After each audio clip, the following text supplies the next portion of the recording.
My name is Claire Whitmore. I'm 33 years old, and 3 weeks ago, at my father's retirement gala, he humiliated me in front of 200 of the most powerful people in our city. Picture the scene: a glittering country club ballroom in San Diego.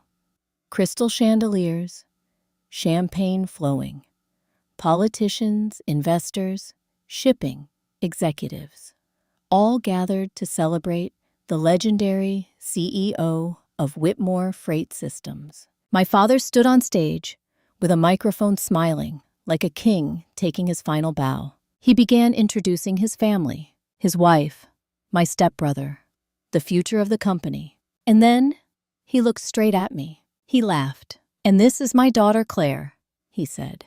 "No degree, no real career, just living off the family name." 200 people laughed with him. For a moment, the room felt very small. But instead of crying or running away, I stood up. I raised my glass of champagne, and I said something that made the entire ballroom go silent. "Enjoy tonight, Dad, because this is the last time you'll ever see me as the failure you think I am." Then I walked out. What no one in that room knew, not my father, not my stepbrother, not a single guest, was that the company keeping Whitmore Freight alive was secretly owned by the daughter he had just called worthless. And what happened after that night changed my family forever. But before I tell you the rest, take a second to subscribe to the channel, because stories like this one remind us of something important. Sometimes the people who underestimate you the most are the ones who end up depending on you to survive. So let me ask you something. What would you do if the family that called you a failure suddenly discovered they needed you more than anyone else? Let me take you back to the moment everything really began. Let me take you back to where this story really begins. Long before the ballroom, long before the champagne and the laughter. Back when I was just a quiet girl growing up in a house that looked perfect from the outside. The Whitmore home sat on a hill overlooking the Pacific in San Diego. White columns, a circular driveway, 6 bedrooms, and a view that made people stop and stare. To the outside world, we were the picture of success. My father, Arthur Whitmore, built Whitmore Freight Systems from a small trucking company into one of the largest regional logistics firms on the West Coast. In business circles, he was respected, admired. At home, he was distant. My mother was the only person who could soften him. She was warm, gentle, the kind of woman who remembered birthdays and wrote handwritten notes to people just because she appreciated them. When I was 9 years old, she died of cancer. The disease moved quickly, too quickly. One day, she was walking me to school.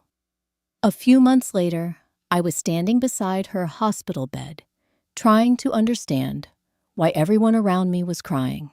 I don't remember much from that time, but I do remember the last thing she whispered to me. "Claire, don't ever let anyone decide your worth for you." At 9 years old, I didn't understand what she meant, but years later, those words would come back to me in a way she probably never imagined. 2 years after my mother died, my father remarried. Her name was Diane. She was elegant, charming, the kind of woman who knew exactly what to say at dinner parties. And she came with a son, Evan. He was 3 years older than me. At first, everyone said how wonderful it was that our families were blending together. But something strange happened inside our home. Slowly, quietly, the center of the family shifted. Evan became the future. I became background. It didn't happen in dramatic ways. No shouting, no cruelty that anyone outside the family could point to. Just small things. When Evan brought home good grades, my father celebrated. When I brought home straight A's, he nodded and went back to his laptop. When Evan turned 16, he got a brand new BMW. When I turned 16, I got Evan's old car. When business partners came over for dinner, Evan was invited to sit at the table and talk about the future of the company. I was told to help Diane in the kitchen. It's strange how a person can live in the same house as you and still look right through you. For a long time, I convinced myself it didn't matter. I focused on school. By the time I graduated high school, I had been accepted into the University of Washington's business program. Not just accepted, I had earned a scholarship. For the first time in my life, I felt like my future belonged to me. I moved to Seattle, started classes, and for the first year, everything felt possible. Then during my sophomore year, my father called me. "Claire," he said, "I need you to come home this weekend.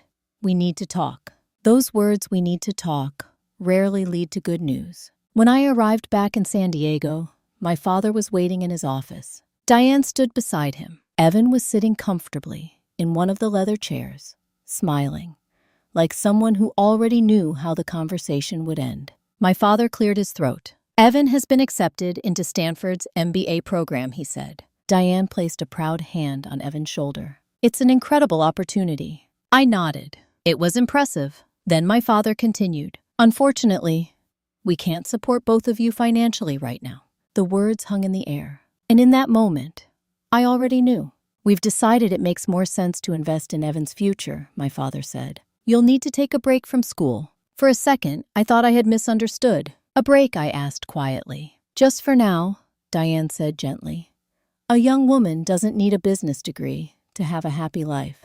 I looked at my father. "You promised Mom you'd help me finish college." His jaw tightened. Circumstances change. Evan didn't say anything, but the small smile on his face told me everything I needed to know. That was the moment I understood something important. In this family, I was not the investment. I was the sacrifice. A week later, I packed my belongings and returned to Seattle. But this time, there was no campus waiting for me. Just a small studio apartment, a part-time job, and a future that suddenly felt very uncertain. What my family didn't realize was that the decision they made that day didn't destroy my life. It changed it, because the girl they believed had no future was about to start building one they would never see coming. When I returned to Seattle, I didn't go back to the university. I couldn't afford to. The scholarship I had earned required full-time enrollment, and without my father's support, the numbers simply didn't work anymore. So instead of lecture halls and textbooks, my new reality became a small studio apartment above a laundromat on the edge of the city. The place was barely 400 square feet. The radiator rattled at night. The walls were thin enough to hear my neighbor's television through the plaster.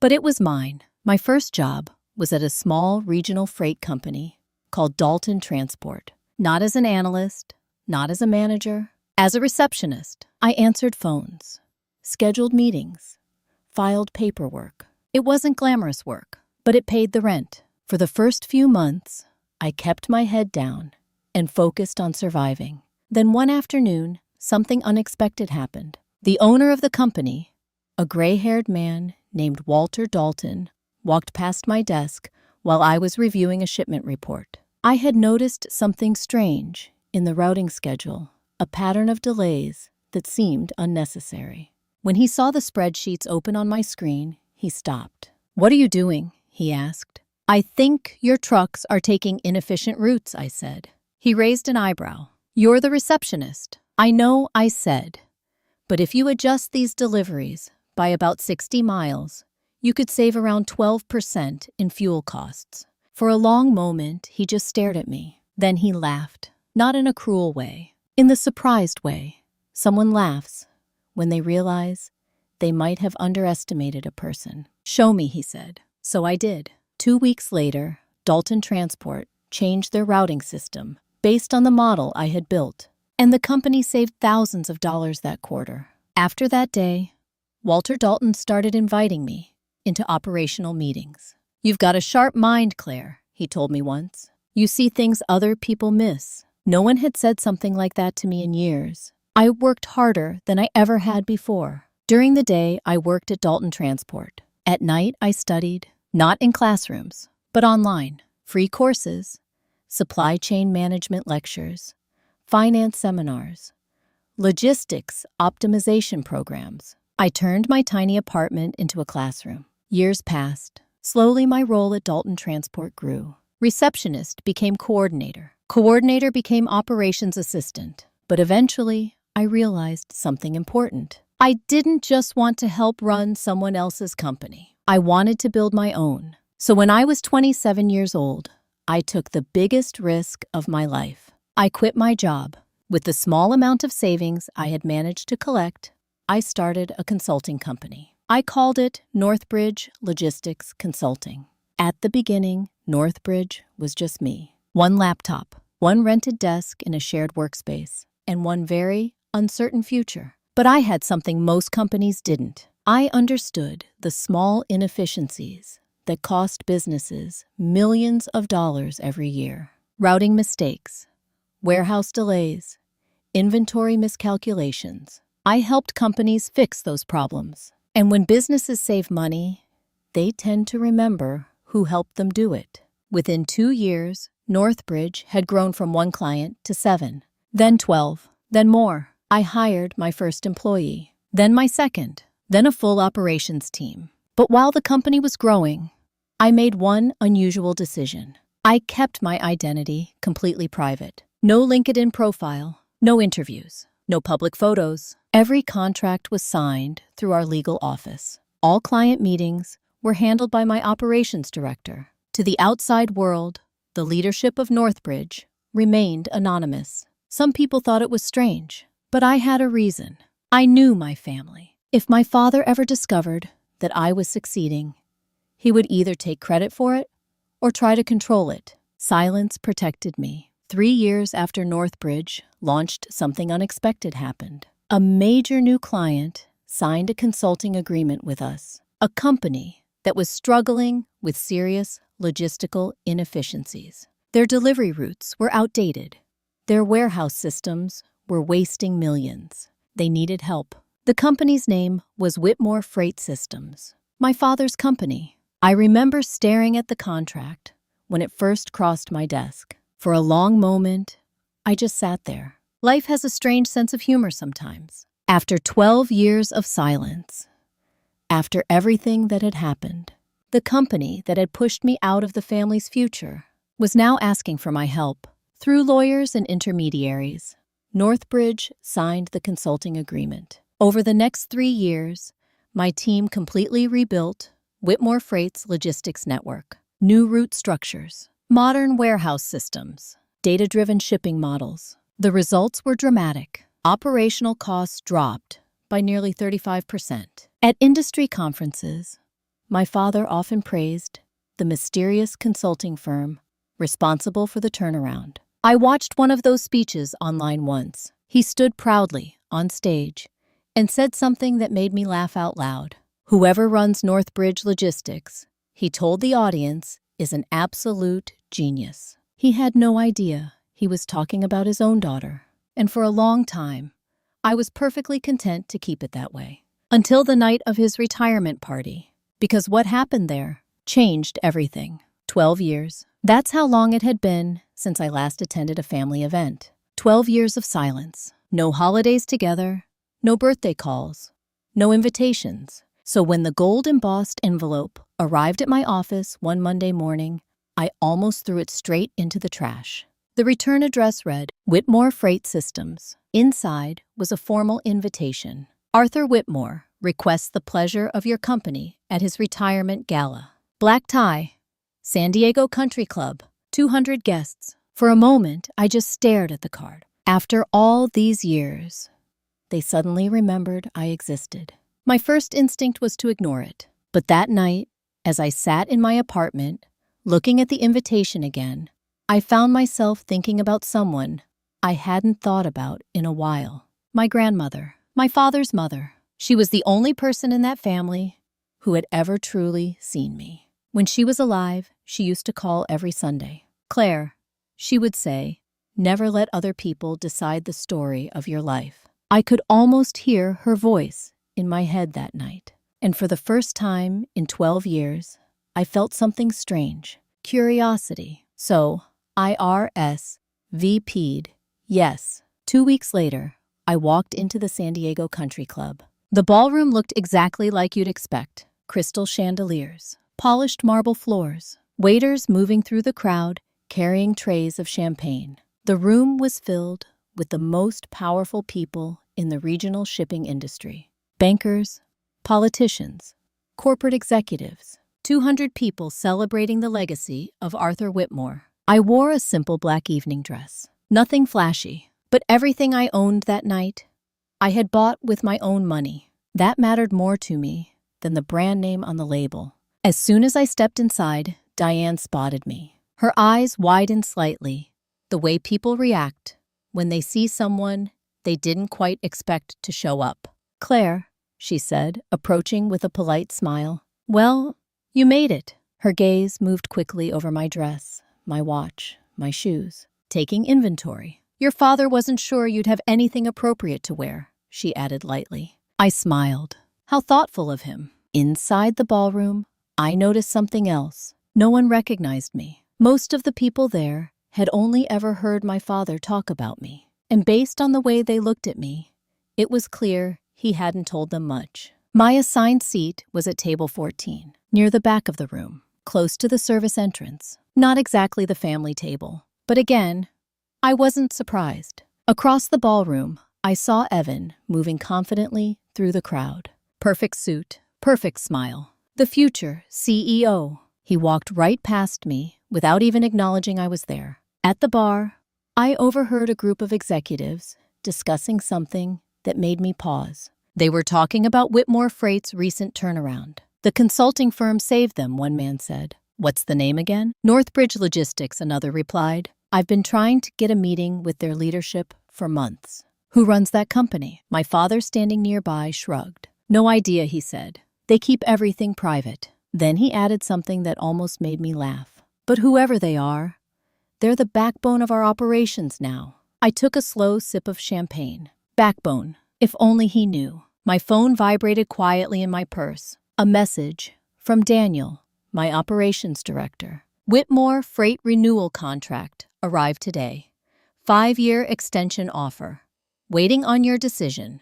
I stared at the screen for a moment. If Northbridge renewed the contract, my father's company would continue operating smoothly for years. If we walked away, Whitmore Freight would lose nearly 40% of its operational efficiency. In the logistics industry, that kind of disruption can destroy a company. For a moment, I wasn't sure what I would do. Then the lights in the ballroom dimmed. A spotlight turned toward the stage. My father walked up to the microphone as the crowd applauded. He began his speech the way executives always do, thanking business partners, thanking employees, thanking his wife. Then he proudly introduced Evan as the future CEO of Whitmore Freight. More applause. And finally, his eyes landed on me. "And of course," he said with a grin, "my daughter Claire." The spotlight swung across the room. 200 people turned to look. My father chuckled into the microphone.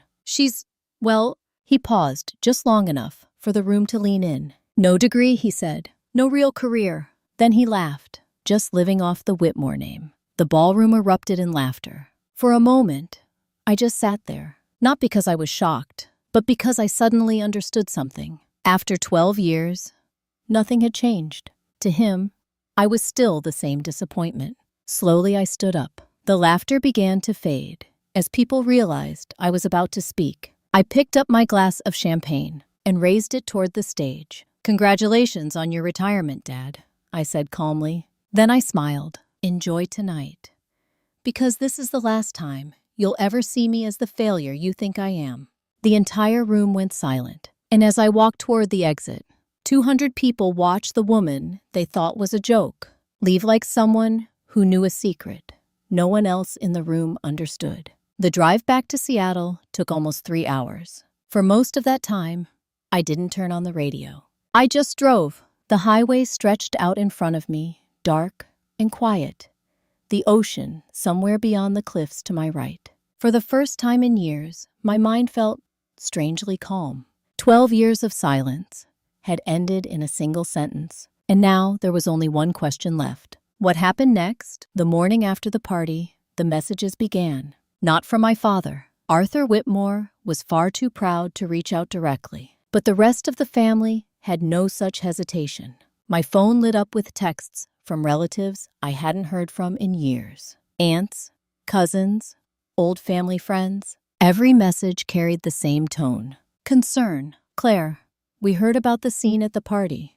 Are you okay? Your father says you've been under a lot of stress. Maybe you should call him and apologize before this gets worse. One message in particular made me stop scrolling. It came from Diane. Your father didn't mean what he said.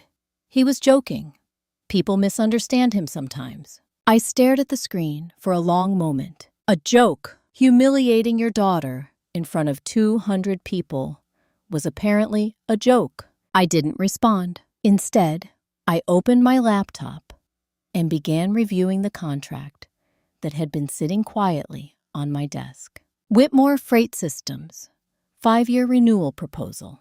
The document was over 40 pages long. Legal terms, operational clauses, termination provisions. 3 years earlier, when Northbridge first signed the consulting agreement, I had insisted on one specific condition: a 30-day termination clause. Either party could end the contract with 30 days' notice. No penalties, no legal complications. At the time, my lawyers had asked why that clause was so important. I had told them it was simply good business practice. But the truth was, something in me had always known this day might come. I leaned back in my chair and stared at the ceiling. Part of me wondered whether I should separate business from family. Maybe it would be easier to simply renew the contract and move on. But then I remembered the sound of 200 people laughing. I remembered the way my father had smiled when he said the words, "no real career."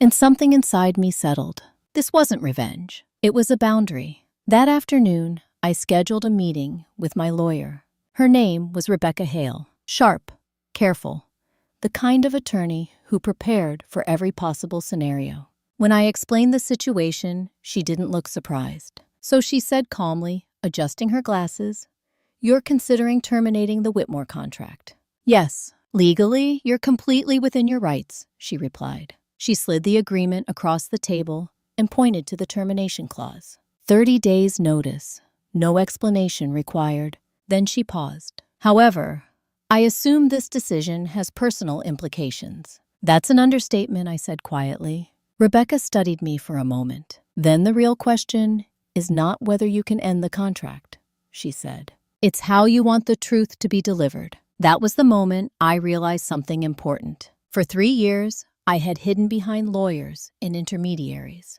My father had no idea who owned the company he depended on. But if I ended the contract now, the truth would eventually surface. The only question was whether he would hear it through rumors or directly from me. That night, I sat at my kitchen table with a blank sheet of paper. For almost an hour, I couldn't write a single word.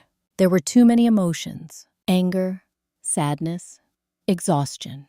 Finally, I started again. Slowly, carefully. The letter I wrote was not long. It didn't need to be. It simply said the things that had never been spoken. "Dear Dad, 3 weeks ago, at your retirement party, you told 200 people that I had no degree and no real career. I want you to know something. The consulting company you often describe as the backbone of Whitmore Freight, Northbridge Logistics Consulting, belongs to me. For the past 3 years, the daughter you described as worthless has been helping your company operate efficiently. Not because you asked, and certainly not because you believed in me, but because I built something successful, even without your support. Today, Northbridge is terminating its contract with Whitmore Freight Systems. This is not revenge. It is simply the end of a business relationship. You once told me I had no future. I just wanted you to know how wrong that was.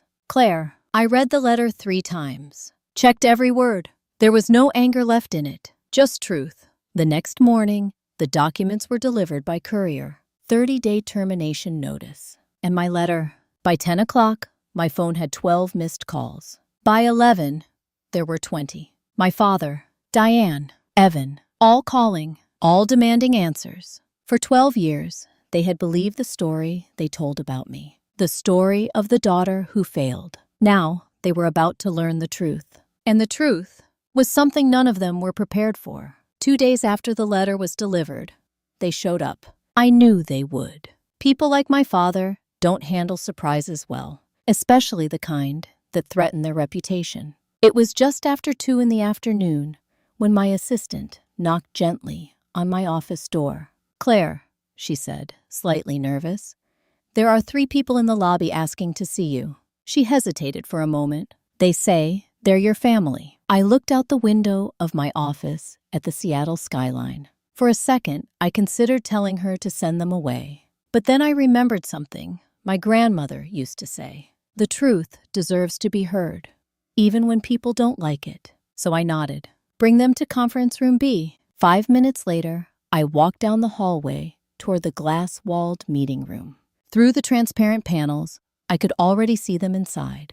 My father, Diane, Evan, they stood close together near the window, looking out over the city, like tourists who had wandered into the wrong building. This was my world now, my company, my employees moving through the office outside. And for the first time in my life, my family had entered it as outsiders. When I opened the door, my father turned immediately. His face looked different, older, more tense. "Claire," he said. His voice was tight. "What is this?" I closed the door behind me and took a seat at the head of the conference table. "I assume you received my letter." Evan slammed a folder down on the table. "This is insane," he snapped. "You're telling us that you own Northbridge?" I slid a stack of documents across the table. Company registration records, ownership filings, tax documents, everything legal, everything official. My father opened the folder slowly. His eyes moved across the paperwork. For a long moment, no one spoke. Then Diane said the first thing that came into her mind. "But you don't even have a degree." I looked at her calmly. "A degree is helpful," I said, "but it's not the only way to learn how a business works." Evan leaned forward, anger rising in his voice. "Do you have any idea what happens if you terminate this contract?" "Yes," I said quietly. "I do." Whitmore Freight had built most of its operational system around Northbridge's logistics models. Our routing software, our warehouse management structure, our cost optimization programs. Without those systems, their efficiency would collapse almost overnight. Evan knew it. My father knew it. "Claire," my father said carefully, trying to regain control of the conversation, "we can fix this." I looked at him. For the first time in 12 years, he was asking for something from me. Not dismissing, not mocking, asking. "You humiliated me in front of 200 people," I said. "It was a joke," he replied quickly. "No," I said calmly. "It wasn't." The room fell quiet again. Diane tried to soften her voice. "Claire, families say things they don't mean sometimes." I shook my head slightly. For 20 years, I said, this family decided what my future was worth. I leaned forward slightly. "And now you're here, asking the daughter you called worthless to save your company." Evan stood up abruptly. "This is revenge," he said. "No," I replied. "This is business." My father stared at the documents again. Then he looked up. "What do you want?" he asked. It was the same question he had asked me years ago in his office. Only this time, the power in the room had shifted. "I don't want anything," I said. "That's the point." I stood up. "Northbridge will honor the 30-day transition period outlined in the contract. We'll provide the final system documentation to your team. After that, our companies go separate ways." Evan shook his head in disbelief. "You're going to destroy everything our father built." I looked at him quietly. "No," I said. "I'm just no longer holding it together." For a moment, no one spoke. My father slowly gathered the papers in front of him. He looked tired, older than he had looked at the party. "Claire," he said quietly, "you're really willing to walk away from your family over this?" I met his eyes. Something inside me felt very clear. "I'm not walking away from my family," I said. "I'm walking away from the version of myself that believed I needed your approval." No one had an answer for that. A few minutes later, they stood and walked out of the conference room. My employees pretended not to notice as they crossed the office lobby. 3 people who had once controlled my future, now leaving my company as strangers. 2 months later, the news began spreading through the industry. Whitmore Freight Systems announced a major restructuring. Layoffs, operational delays, clients quietly moving their contracts elsewhere. The company didn't collapse overnight, but the damage was real. And in business circles, reputations matter. People remembered the story, the night Arthur Whitmore publicly mocked his daughter, and the quiet truth that followed. The daughter he had called worthless had been the one holding his company together all along. I didn't celebrate when I heard the news. I didn't feel triumphant. Mostly, I just felt free, because for the first time in my life, the story my family told about me was no longer the story that defined who I was. When people hear stories like Claire's, they often focus on the dramatic parts, the humiliation at the party, the shocking reveal, the company that collapsed after losing the person it underestimated.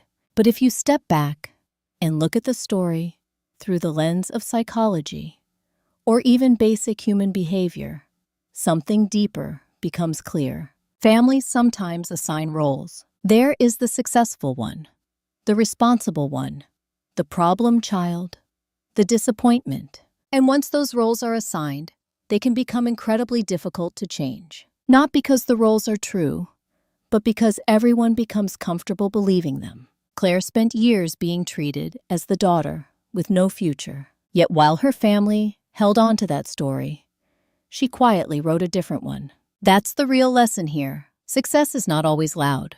Growth is not always visible. Sometimes the strongest thing a person can do is build a life so solid that the opinions of the people who doubted them no longer matter.